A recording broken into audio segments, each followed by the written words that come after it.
Welcome to the 1878 FM podcast. Full house today. But back. Bush is back. That's my name. Yeah. That's my name. You tit. He's back. Good to be back, fellas. Go on. I missed you guys.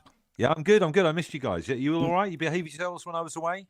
No. Yeah, I mean, we struggle through when you're not here, Andrew, but, we do get by, and it's lovely to have you in full attendance today. But I think, for me personally, I'd like to start with agenda point 1, and just to say how lovely the respective haircuts of Peter and Barrington are today. And I see that you've both been done. Do you go together? Discuss. Go with No, we don't. Beautiful. We don't. I actually go very, very far out my way to get my hair because I have to go to. You got to skem, don't you? I have to go to skem. Well, just before we get into this, Ped's hair is, just to give us a little tilt there. Ped, let's look at your hair, Tenor. Very high fade. It looks like, when you go past the hairdressers, they've got like a slightly faded book of Turkish hairstyles. Yeah. Very much so. It's got that kind of look. Baz has got kind of slight side parting, and again another high fade, but it's got a kind of military look to it. No, that's like not that high as well. fade. That's grey hair. That's grey hair. That's grey hair. That's just it's. Sorry, Ped. Please elaborate on your process of getting your hair cut. Well, it's a booking system, of course, which a lot of major hair places are doing now, and I have to go way out of Liverpool too. There's a place, Andrew, called Skemersdale. It's outside Liverpool, and what's amazing about Skemersdale is it's obviously one of these, like, it's Milton Keynes of Liverpool, effectively. So it's full of roundabouts. Full of roundabouts. Can't get out. But the major thing about Skem is, it's like Hotel California. Once you're there, you're stuck because it doesn't actually have a train station. So I think people just got lost and just decided to just stay there. One time, and you have there's like the Scouse accents, but they're not Scouse accents. They have a slight twang.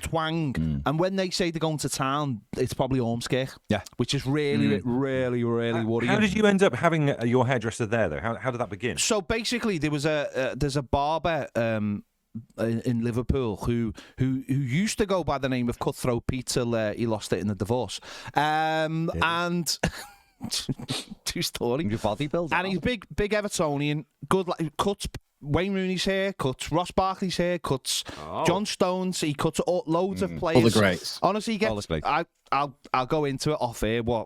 Some of the process. He sometimes goes down to St George's Park and cuts all the England players' hair. Anyway, he doesn't cut my hair, but he did have a barbershop using his name, where he was upstairs cutting Leighton Baines' hair, and downstairs you'd have the run-of-the-mill barbers who were also very expensive. And I wanted a good barber because it's like you go in, you've got the anxiety of sitting there, you've got the anxiety of asking the guy exactly what you want, and you end up coming out with something completely different. So I had a little bit of a reset. I thought, you know what? I'm doing all right. I'm on telly every day in a way. I've got to look presentable. I've got to have a decent haircut. And I basically just sourced them. Found a guy called Darren. Found that he was an Evertonian. But basically what happened is during COVID, he had to set up his own shop back home in Skem. It's not a great story. This I'm rambling on. It's a story. But it is just. It's very much like this is what we have to listen to Ned every day. It's just a story. And I followed him to Skem because he knows my hair. He knows my hair. Can I? Important. No, I'm just going to ask what you actually asked for. I asked for nothing now. That's the beauty of it. I just sit down, relax, and he does listen to whatever Lad Bible podcast they're listening to on the big telly. Yesterday's was about an SAS guy, because all these youngsters are fascinated with like war, aren't they? Or UFC. They wouldn't want to go. Like it's the Call of Duty mentality, isn't it? I've done a campaign, lads. I want to listen to this fella. Yeah, that in the studio. So mine was a different experience. So I've had, Penny Lane, there is a barber's. Well, that's basically where I've had my hair cut since I was... Right. Okay. Since I was like 8, 7, 8, right?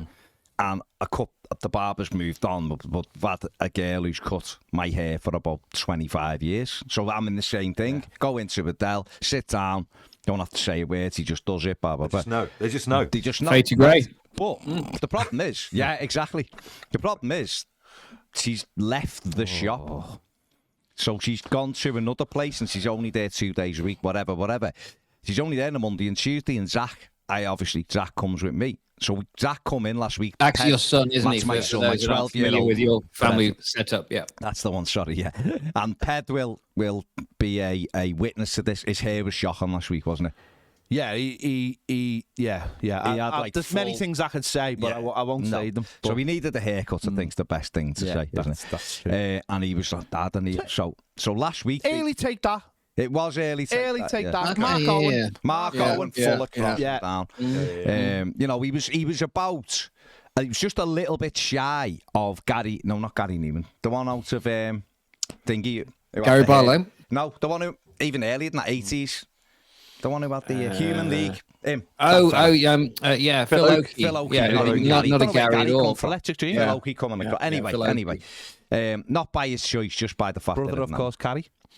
So last week the kids were off, weren't they? The kids were off on because of the strikes. Yeah. So that was the time so I had to do that thing. Give me a bit of anxiety. Yeah. My hair was terrible. My hair was getting closer with grey. You've been a bit harsh on yourself there, No, it was getting towards a grey Alan Bailey. Said it was. Right? Nice one. So we had to do that thing of going somewhere else. Yeah. So we've pulled up at this shop. The barber was playing a guitar, and that got my vote. Yeah, there you go. So we went in, and he was brilliant. The fella what was he? brilliant. What was he playing on the guitar? I don't know. I didn't. He stopped when we opened the door. Obviously, he was just there. But he was a dead nice fella. Cut Zach's hair looks great. All sorted. Done mine. Brilliant. He's been there for years. Round the corner from where he used to live. Don't know why I never tried him before. And so has that cured your anxiety? That will probably become. That'll probably be our barber's because he was great. Some people don't understand the anxiety of going into the barbers and stuff like that. I said last week. I hate going to get me. I don't. When I'm not sat there going, oh my God, but I hate that. Even going to Adele, I've got to go and get my hair cut. Yeah. How many people are going to be waiting? You don't have it because it's a point. No, I have to go to Skem though. But you do have to go to Skem. So, but there's that thing. I remember when I used to get my hair cut in Brixham in Devon when I was a kid. Paul's barbershop in Brixham. Paul was good. Yeah. But the guy that he worked with used to absolutely murder your hair. Yeah. Like, look like a bucket of chips at the end of it. So I would go early. I'd get there. Bearing in mind this was a teenager, so you're normally lying in bed. I used to get down there for 7 in the morning because I knew that the other guy didn't start until 7:30. That's how much you go the extra yard. Yeah. So that would you ever say to the guy that you don't want to cut your hair, actually, I'll wait for... Well, yeah, I was going to say, I've done that lots of times, and I just now generally feel bad for the guy that you've gone, no, I'll wait, mate, I'll wait for him. I'm waiting for him. I've done it in the shop, sorry, I done it with the Dell and a girl, so I'd go in, and one time I let her cut my hair, and like Andy said, it was... I've said this to you before. She kept asking me, like a minute into the haircut, is that all right? And I was like, no, I've literally told you. Number one down the side. You haven't even touched and all that anyway. So it got to the stage where I was just like, no, we'll wait. And then you feel bad. And then it got to the stage where she knew. So she almost had the cob on. Yeah. And this one time we were going to Florida, and it took me and Zach went in, and Adele was off, and there was only her. And it was the flip of the coin. Do I gamble? Or do... And we let her, and she just about managed it for our holiday, but that was that anxiety level. So no wonder, Andy, you got up to go that half an hour early. Is it? Yes, I used to have the awkward thing of, as you say, sitting in the chair and then thinking, right, well, I don't want to go next because I know that Gillian's going to be finishing about 5 minutes, and I'd rather go with her. So then you sort of, but it is awkward because you're effectively saying, I don't want you to cut my hair, or I'd rather somebody else did. But now I get round it by now I actually book an appointment with Gillian, and therefore everybody knows where they are, and there's no awkwardness, and you know we're all happy. But my Uncle Dave is good in the hairdressers, and he goes in and he sits in the chair, and they say, how would you like your haircut? And he says, in silence. I'm going to try that. That's a good I always fall asleep. I feel so sleepy. I do. Really I find it so relaxing. I find it so relaxed. But that's why I made sure, like, my barber was an Evertonian. It was the first thing I made sure I checked out. Because I was thinking, you sit down, the smugness comes in, doesn't it? The smug, whether you've won or whether you've lost, they're smug. They're just you don't have to deal with this, Andy. They're just smug. Anytime, if you've won, they pat you on the head and go, oh, it's all going to be okay. And if you've lost, they're going to tell you exactly why you lost, or they're going to tell you why you're good. It was like, it's that thing in this city with like the taxi. If you ever get in a taxi and you go, first thing they ask you is you red or a blue, and you go, I always go, neither, mate. I like table tennis or something, because I just could not be Avoid the arsed conversation. having that conversation with some guy who has not got a clue, basically. Can I tell you one weird thing that my barber, my hairdresser, does with me? Tell though? me, I don't know whether Manny. this is born out. I mean, of is this your- broadcastable? It is podcastable. She washes my hair forwards in the sink. That way. That's So you lean forwards yeah, in the but sink like. that's- I felt like I was drowning. Took me back to being a kid. You know, you panic and you get Waterboarding? water Well, like, in yeah, your being face. waterboarded again. Yeah, waterboard. She waterboards me every 3 weeks. Fair play, Andy. Fair play. Do you have to get charged extra for that? No, it's just I've spoken to other people about it, and no one else who goes to the barber has their hair washed forwards. They always have their hair washed back. Yeah, washing it backwards makes more sense, It especially does, when you think about the positioning of the sink and also the Drippage. runoff of the water away Yeah. from your Yeah. hair. That makes total sense to me. The forward thing is odd, but do you ever get that thing where they sometimes they then sort of morph into a unasked for head massage, right? Have you ever had that thing where they start off by actually washing your hair and then they kind of just, and I always feel it just feels a little bit awkward because it's almost sexual, you know, when you're sort of there, and but you know what I mean? You know, when you kind of think this is quite personal, you know, this sort of level of touching, and I'm kind of thinking, I haven't paid for extras, right? You know? I must admit, during the pandemic, or around the edges of the pandemic, sorry, not during the pandemic, because of course haircuts were not allowed. No. I did quite like it when Darren used to wear his black rubber gloves. Did you? I'll be honest. That maybe I found something a little bit out about myself during that time. It was just. I mean, was Eurovision not the biggest was just indicator? Not that week. Not that week. It was just that extra little feel of that rubber against me. I don't know, mate. Listen. Wow, listen, Pet. Mate. Listen, it's varying shades. Different We strokes for find- different we folks, find mate. stuff out about that. We're always learning. Always. We're always growing. And if we're not, then we're not. We're not. If anyone is able to put that feeling of the rubber against my head in quotes on a t-shirt, for this podcast, that'd be a great new line of merch. There's some tremendous land. Let's do 6 minutes of football. Go on. I mean, you might. All right, fine. Because we had a good results, and we haven't. Yeah. We'll start with the Bush. Because we've not had the Bush's input since Everton have picked up. It's 4 points we've picked up since Andy was last on. So, Andy, Chelsea away at the weekend. Tough game. Everton obviously just beat Brentford. But going behind twice and in the end, picking up in my opinion, a very good point. Yeah, I think, we've talked about the mentality changing. He's definitely changed the mentality, the way that they don't give in. We don't collapse like we did under Lampard, like when stuff inevitably doesn't go our way because we mess up and give people stupid chances or give away stupid penalties, etc. And there was definitely still a bit of that in our play against Chelsea, to think for leading up to the penalty and giving the ball away, etc. Yeah. But they keep going. They keep going at it. And I was just over the moon for Sims. It was just I can't stop watching that goal.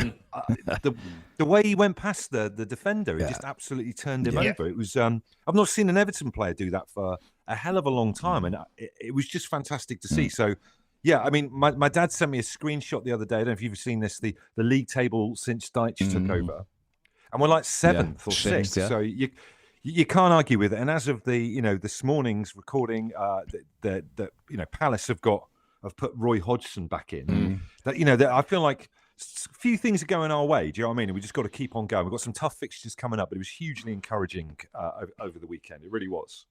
Dave, what was the best thing for you about the result? Again, I mean, I'd agree. It's all about mentality, isn't it? And that's the one thing that Sean Dyche said the word mentality about half a dozen times in the post-match interview that I saw. And that's the thing, is that under him, we are far more solid and far more just substantial and just don't collapse in the same way. I don't think we would have got that result under Lampard, certainly of late. And, No way. Confidence just seems to be a lot better. And yeah, I think especially coming back as well, when we've gone behind before, you just think, oh, this is it, and this could get really, really rotten. But to actually come back, likewise, delighted for Ellis Sims. I mean, not taking anything away from him. I thought the keeper had a bit of a shocker with that, to be honest with you. I thought the keeper should have had it. But that aside, the way that he went past, was it Koulibaly or whatever like that at the back, and kept his composure. I thought it was great. And I'm really, really chuffed for him and for his confidence as well, because, he's a lad that needs that confidence. Apparently he went to see Sean Dyche in the week and he was saying, what do I need to do? What do I need to improve in terms of my game? And he sort of highlighted sort of 3 or 4 points in terms of sort of playing tougher and playing stronger. And that's what Sean Dyche did. And that's what he did. And we all know how, goals can change, the head of a player, hopefully for the best. So I think, and as you say, Andy, I think in terms of other stuff around us, I think that we are as well equipped as anybody in that bottom 9 in terms of, if to give it a good go. I mean, it's tight and it's going to be tight all the way through. And there's teams down there with games in hand on us and whatnot, but they've got to win them. And for sure we'll end up in the bottom 3 again, I have no doubt, but I think that we are as well equipped as anybody. And as you say, when you see Roy Hodgson getting reinstalled at Palace, you think we've got a decent chance at this, and the Sean Dyche change has been marked in terms of its improvement. Also as well, just that ball forward to Sims is you haven't seen that in a while from Everton. Do you know what I mean? That kind of like a player wanting the ball on the shoulder of the defence, and it's that kind of because we've seen it so many times. We get into a good position and it gets recycled out to the wings again, cut back, and you just think, and it just fades out and it just falls apart. So it's just nice that we can have a bit more directness in our play. I don't know whether he'll start him in the next game. I don't know what this means for him, for Sims. I don't know if it will be a start in the next game, but it surely opens the door of possibility, because we've been so starved of any kind of attacking threat. I mean, that's the other thing that you can't deny from the game, even though it was great to get back in it. We didn't offer a hell of a lot. I mean, I watched a few different types of highlights of the game, and there wasn't that many. I know sometimes the Blues get quite a poor showing from edited highlights in different things, but we didn't offer a hell of a lot. But so it was a little glimmer of maybe of stuff to come, a way of playing slightly differently. I thought once we went behind, we were a lot sharper. We had more opportunities. Up until then, we were quite reserved. But I think for Sims, the confidence that he can score in the Premier League, he's done it. He's done it at a big ground. Huge. He's got a late goal, and it was an important goal. It wasn't 3-0, and he got one. And therefore, I think for him, we were saying this yesterday, just make yourself the first sub. Make yourself the one the manager looks for and thinks he can change this game for us. Because I don't see him. Don't know about you, Pep. I don't see him putting Sims in now, but I think and I don't want him to either. To be honest with you, I don't want that pressure upon him, because I think you could destroy what was created in terms of Saturday. But I think as an impact player to come off the bench. And he will now believe in himself. And as you say, it wasn't like he scored the 3rd or the 4th in some kind of easy route at home. I mean, this was a crucial goal away from home to bring him level. Yeah, and that does you the world of good. Yeah. Does you the world of good. I think, Ped, the mentality thing has been probably the most tangible thing out of everything else, hasn't it? Because we're starting to be scrumming. That's 4 goals in 2 away games, by the way, for Everton, which is a bit mad. But the mentality thing has been I think there's a lot of factors. I think Sean Dyche, just the way he speaks and comes out and speaks to the media, probably takes a lot of the heat off some of the players. Probably makes them think they can be a little bit freer. And with the 3 in midfield, there's a little bit more structure and strength to the whole team, and that allows. That keeps that mentality, I just look at the set pieces and see how the set pieces are structured. The set pieces work. We tried the same one nearly all the time, and we have a lot of joy with it. Back post, someone knocks it down, normally Tarkowski, and someone's in there, and we've got joy off it. And I think you just look at the players and think they know what they're doing now. And we spoke yesterday about Michael Keane's role in the team, and it's you look at the numbers, and obviously we pull the numbers apart at times, but you look at the stats from Saturday, and Michael Keane is basically heading everything in the air, and James Tarkowski's doing everything else, all the other stuff, and it's like that's the reason he's in the team. If people don't understand, and it sounds to me like that Sean Dyche has simplified so many things for players, and something like that. If Conor Cody's in the team, and I thought Conor Cody did all right. He hasn't been the same player since he come back from the World Cup, but I think he's not the tallest player. So Tarkowski's having to do all the heading and also have to do all the other stuff, then what's Connor Cody doing? Now Michael Keane's in the team and he's doing all the heading. That leaves Tarkowski to do a lot more. And I think it's just little changes like that. Decore playing as the midfielder that joins up with the number 9. Little Iwobi's never did that. People can talk about creativity, but he never joined up. No. It was never after Never getting on the end of it was anything, never after. So no one else from the midfield joined up either. I think it's just those little subtle changes. Dwight McNeil have a run of games and just get a little bit of consistency in his own game, a little bit of confidence, and that's all it is. I think it's just knowing your play. I don't think he's done anything drastic. I just think that Lampard had an ideology or a philosophy, and it actually went against what we had to do, so it never really worked. Players never really bought into it, because I think they look at managers and go, well, if you don't quite know what you're doing, we certainly don't know what you're doing. Also, what a change from like set pieces, as you say there, Ped. For like, I mean, every time we had a corner against us, I thought that they're going to they're going to score. Whereas like now, I do feel a little bit.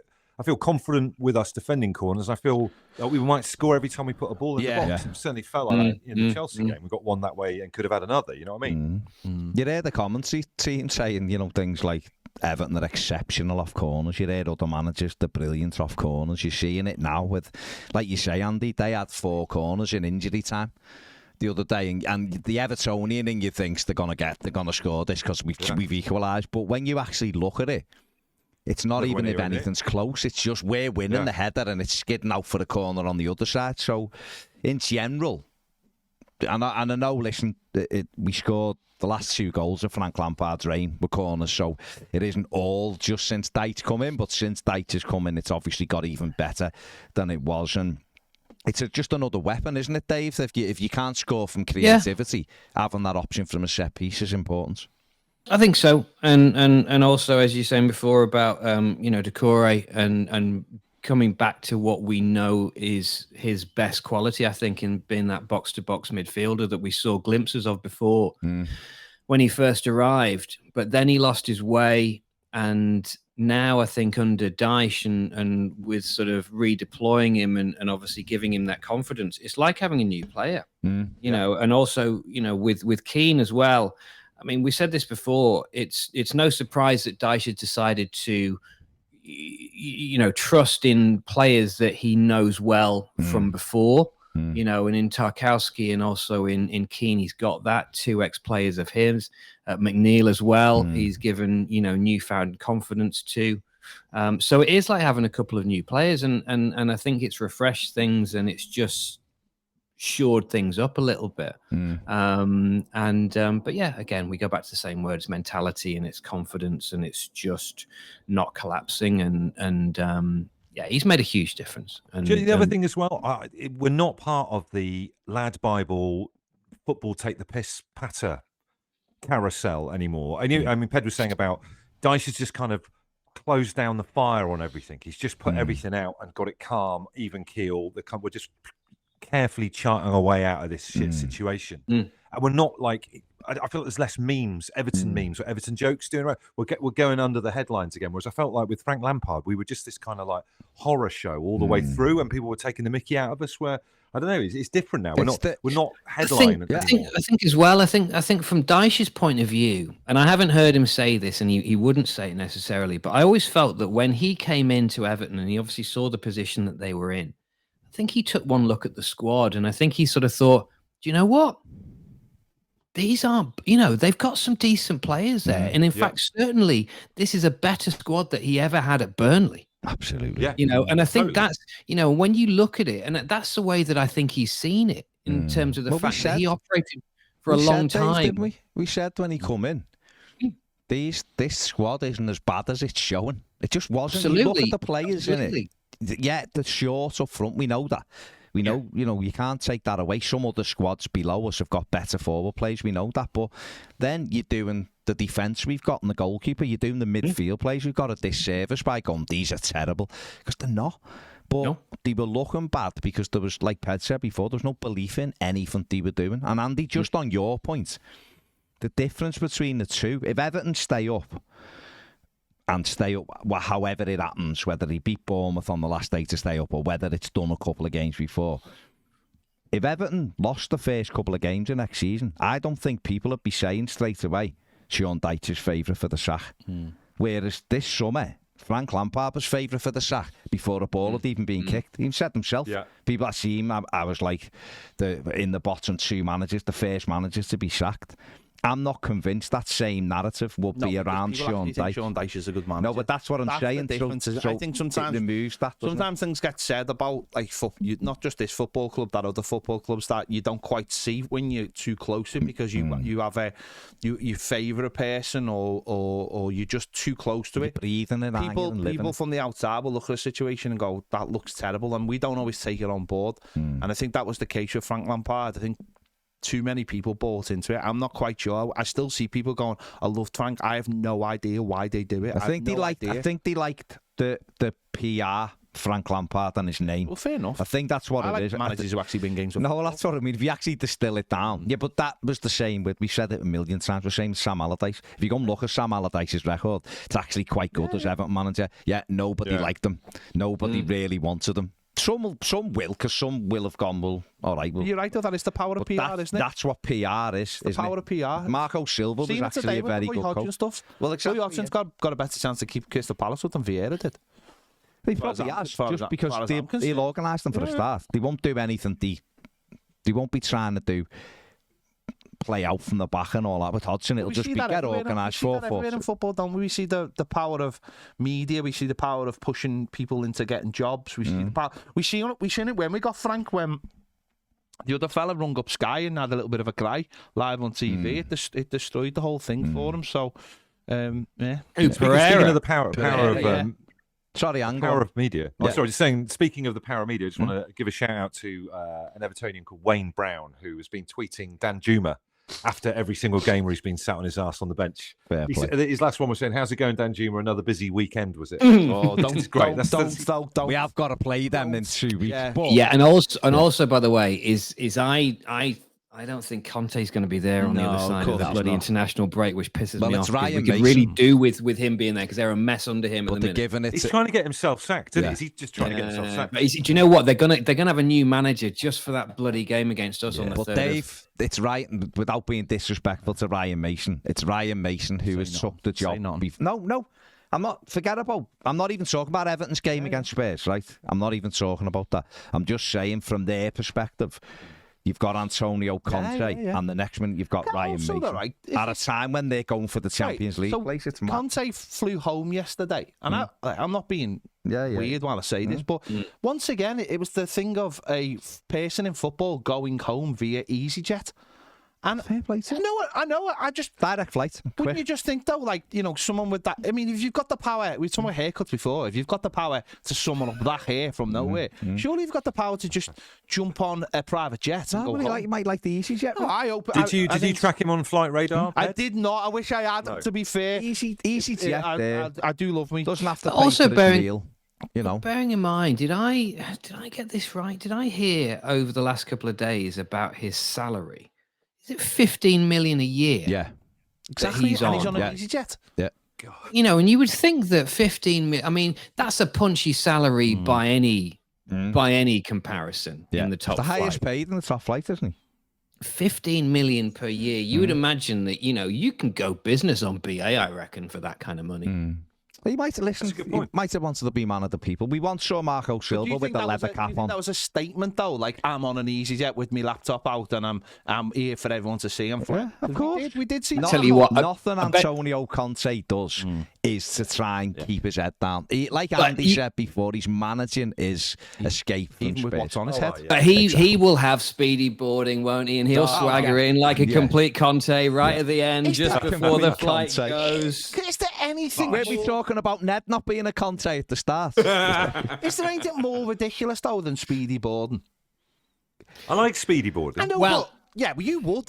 But you see, the thing is, I can remember years ago. Now, speedy boarding works, but only. And here's the thing, and this is where I fell foul years ago. And this was with my daughter's mum, right, who was heavily pregnant at the time. Yeah. And we did the speedy boarding thing because we kind of thought so that we can get on, and like she's uncomfortably about to pop and whatever, so we can get on and get our seat, and we don't have that big scramble for the lockers and everything. Yeah. But the problem is that only works if you're going straight from the airport building onto the flight via, say, one of those are they called an air tunnel, air tube, whatever they are. Yeah. Now, if you do what happened on this occasion, right, where there was a bus involved, what happens is you're first on the bus, which means you're last on the plane. Yeah.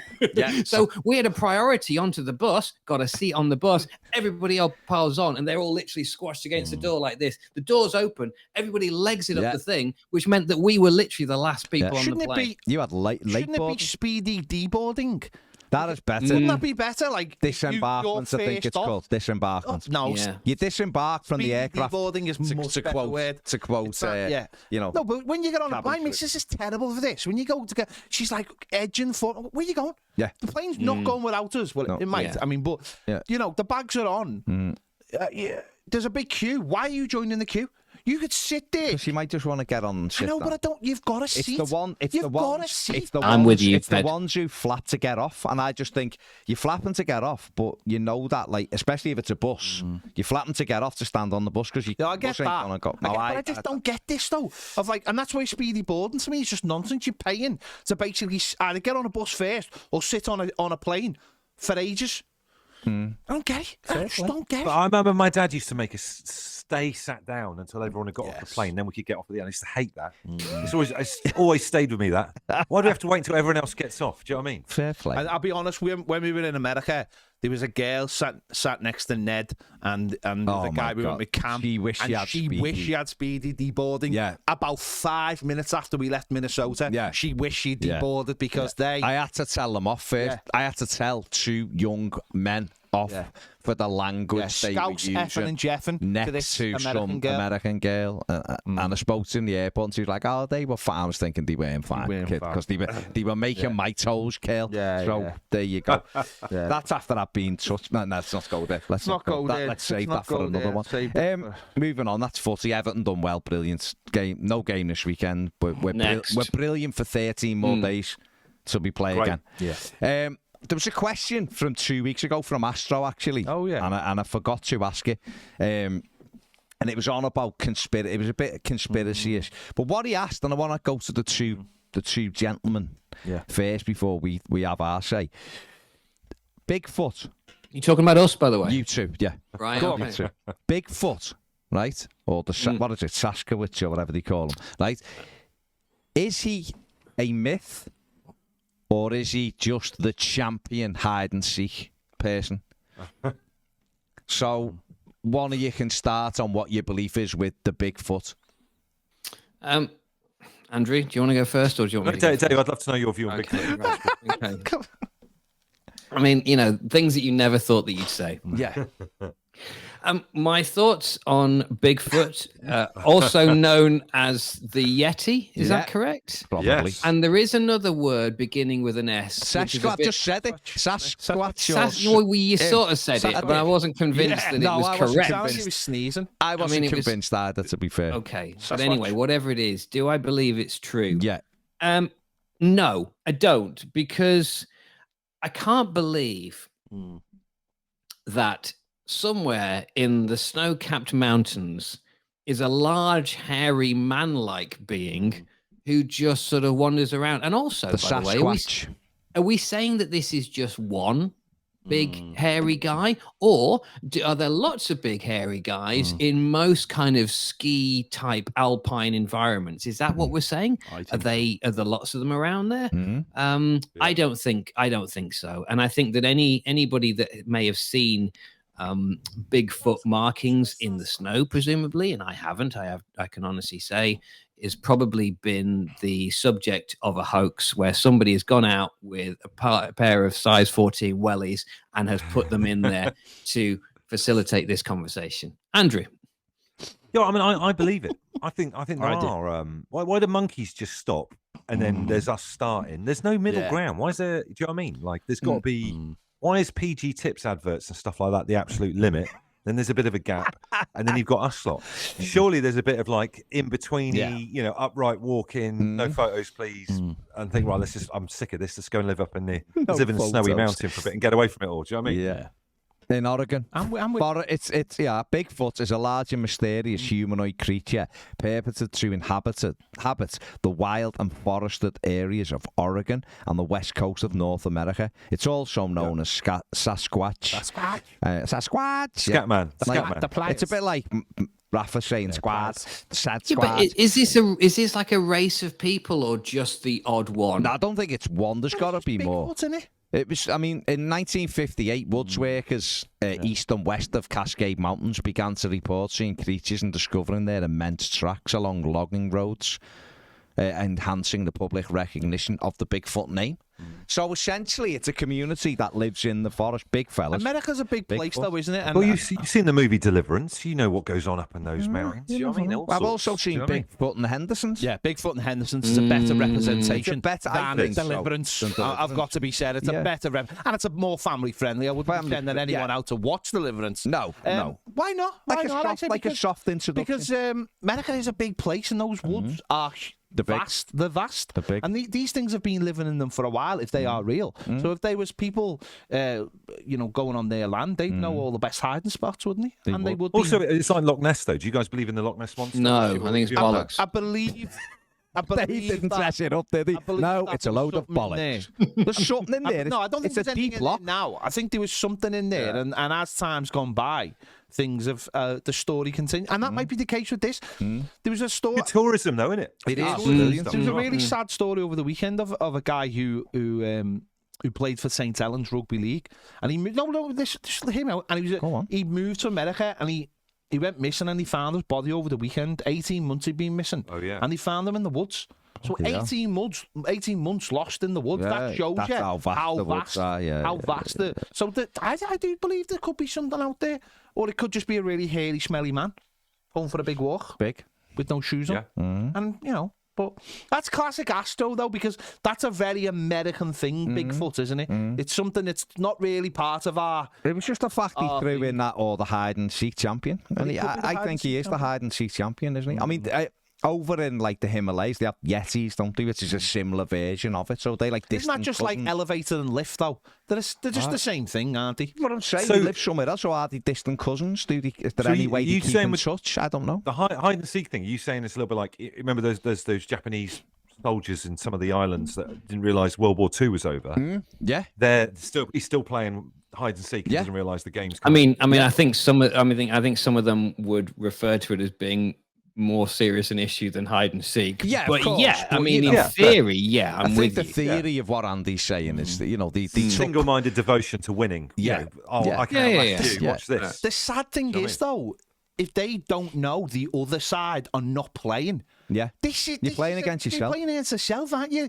You're still in there going, I'm doing brilliantly. Yeah. No one's looking for you, Mate, tit. if there's two of you, I'm a Yeti, not a Sasquatch. That's my name, you tit. you're a hide and seek winner, you tit. If you're there and you're two of you, you'd be going, do you think they're coming for us? Like, lad, I'm not being funny. I've gone grey while we win this game. There'd be no fades there, would Do there? you know what barber, lad? No, There'd be no fades there. So it's very interesting. Very, very interesting. isn't it just? Yeah, I've it's good just to know. now It I've is. got an image of, because you said the hairy, smelly man, of the fella in Life of Brian, who's who's sat in the hole, and he's He's just a got hermit, that though. big. Oh, I know, yeah. I've still But got he's the not thing. big, though, is he? He's not big, just like but a a little bigger hairy version of dude. that. But no.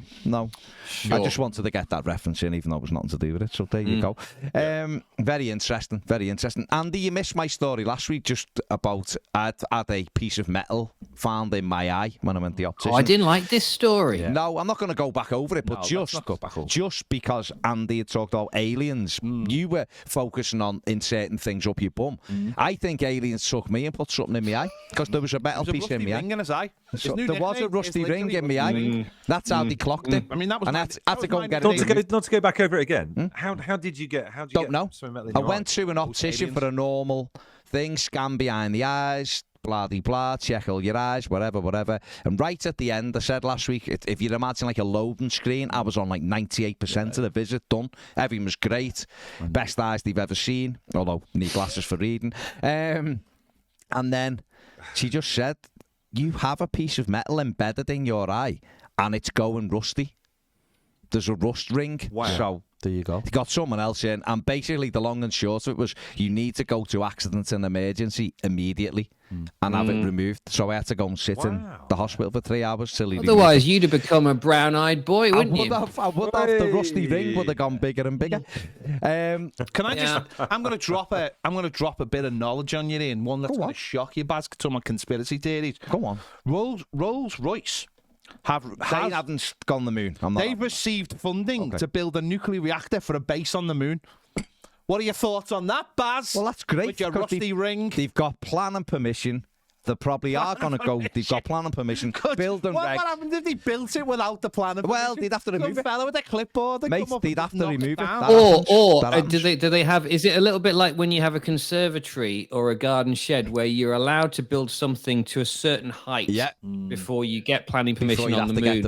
I think it's called accept. Is it accepted development or something like that? Same with an extension. You can only go out 10 foot without That's what I mean. permission. Yeah. They've been given 2.9 million to construct the reactor. I don't think that's going anywhere. 2.9 million? That ain't going anywhere. No, that's not going. I'm getting you an engine. 4 screws. That's getting you on the 3D printer. They hope to get it built by 2029. NASA spend like 17 billion on rockets. Well, no. Do they though? Well, someone does. Imagine they build it though, do it mock Tudor, and then 3 years later they have to tear the roof down. It's not in keeping with the local Look like Baz's area. house. It look like Baz's house. Need different windows and stuff. Yeah, exactly. Windows, they've used Georgian barring. You're not allowed that on the moon.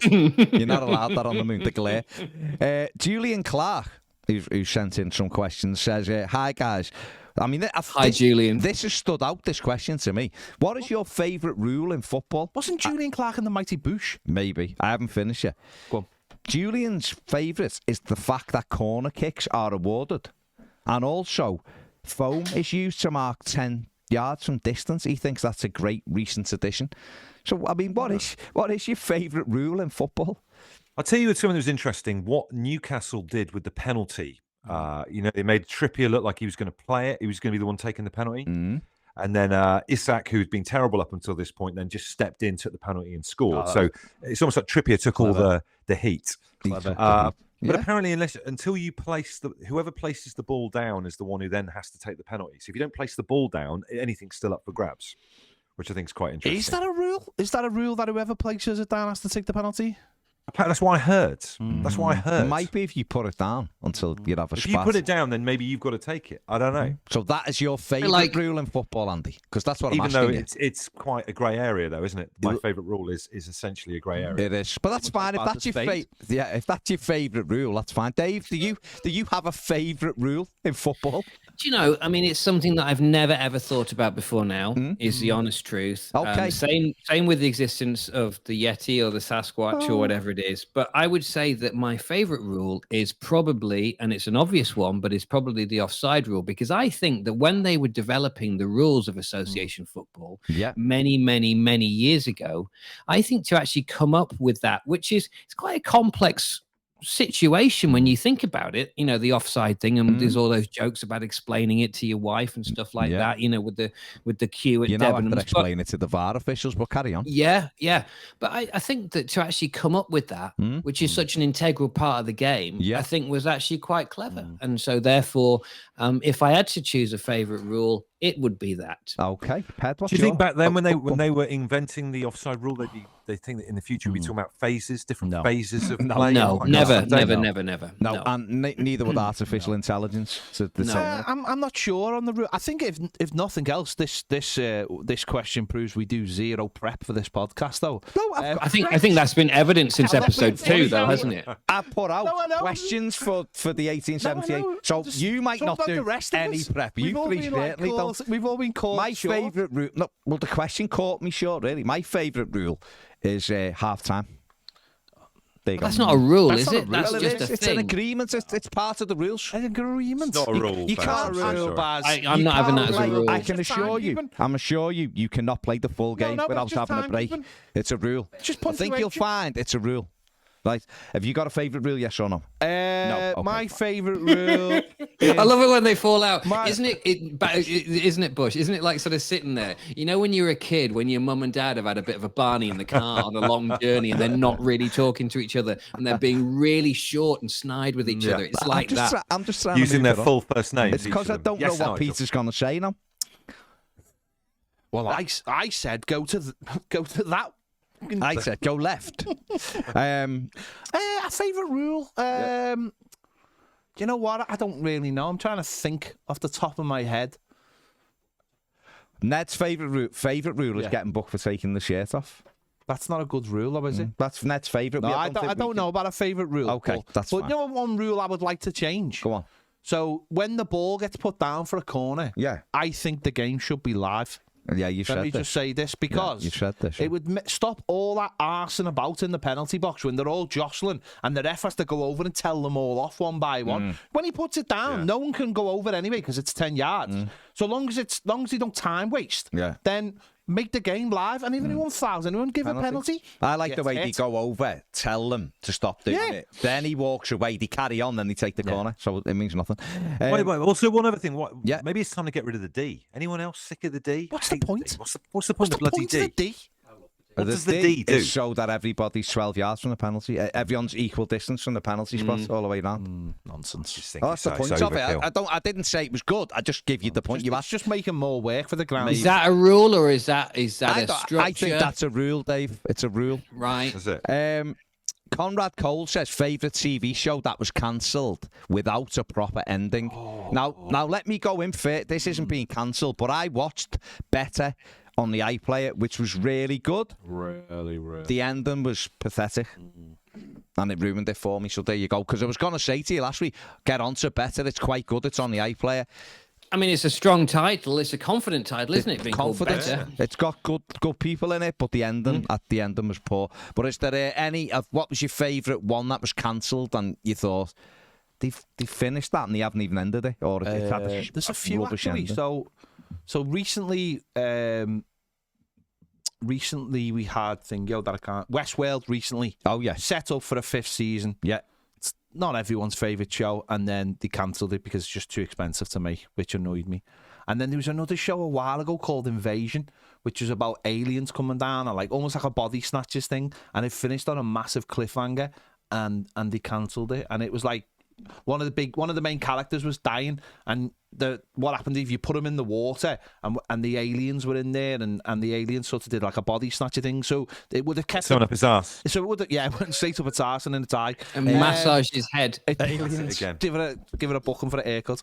And it was like it'll keep the person alive, but there'll be like the alien version, and they never come back for a 2nd season. Gentlemen, have you got anything to offer here? If you haven't, you don't. Do you know what? Realistically, no. Okay. I'm just trying to think. Favorite series that was cancelled. I've seen some series that should have been cancelled. Yeah. That actually started off really well and then just turned to complete rubbish, nonsense. Yeah.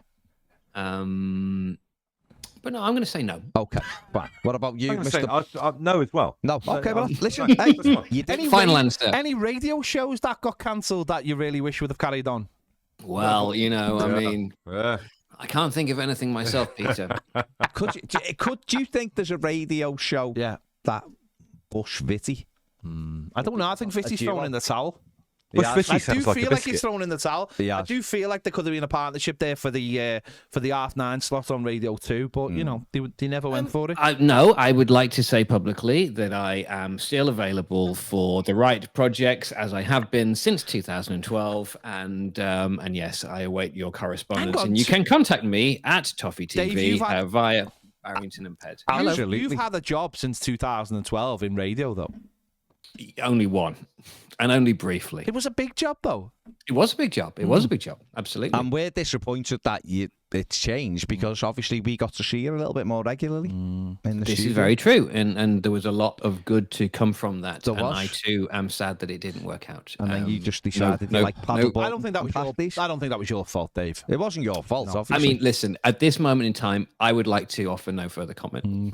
Wise choice. If only you knew someone who worked at a radio station that has like 4 DJs who have to cover 18 12 stations shows. and the whole schedule. If only the only issue is you'd have to move to Southend or whatever it is. Yeah.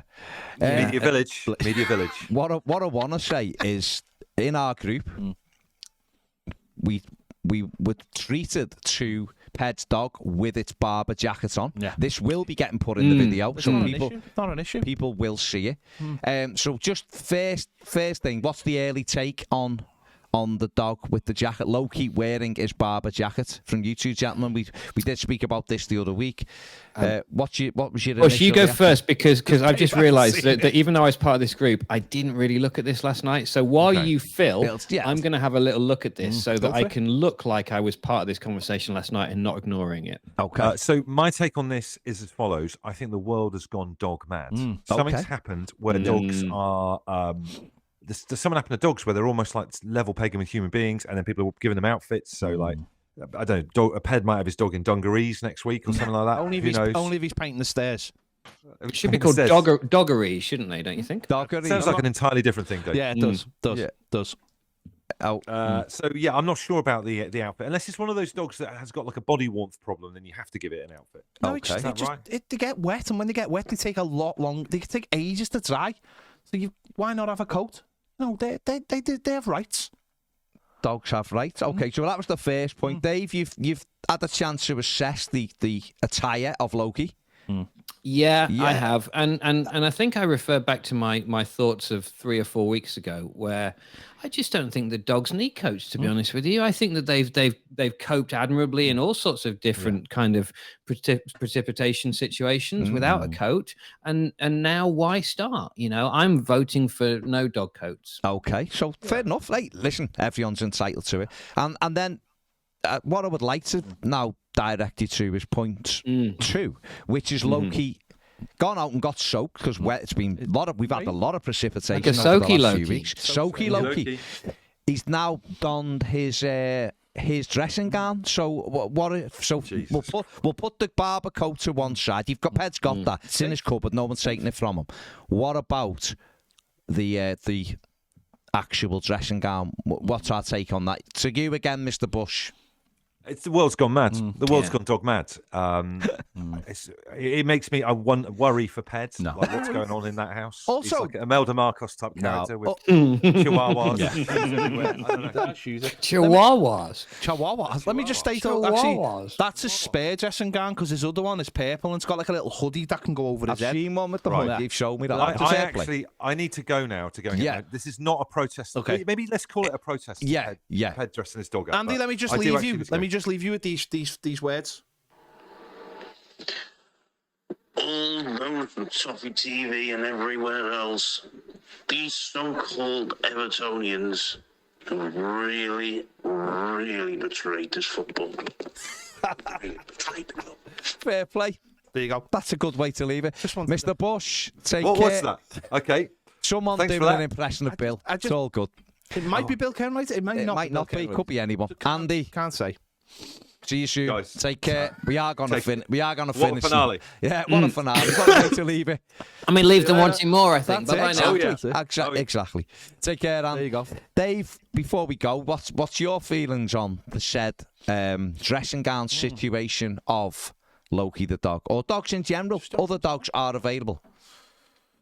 I have the same opinion for all dogs as I do for Loki. I've never met Loki, but I think it's fair to say that, I mean, like Bush, I think it's ridiculous. And I think that it's even more daft than the coat scenario to actually put a dressing gown on a dog. I mean, I'm not the biggest doggist, as people will know. Well, but yeah, it's not for me. And therefore, I'm going to vote no. Final answer. You're going to say that's it.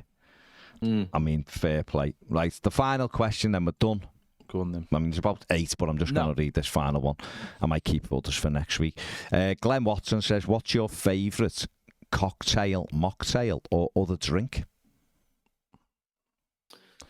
So it's just a Dave. Me and you. Oh, don't just for drink me, anymore, sorry. So we've kind of ruined it. Oh, I don't know. I mean, I would like to say a Long Island iced tea, because I don't know much about cocktails, to be honest with you, but I know that's sort of a fun one that generally involves pretty much everything from behind the bar being put into a large glass and topped up with Coke, which seems as good a thing to do with a cocktail as any. So I'm going to say a long. Was it Glenn? Glenn. It was Glenn. Well, Glenn, I'm going to say a Long Island iced tea.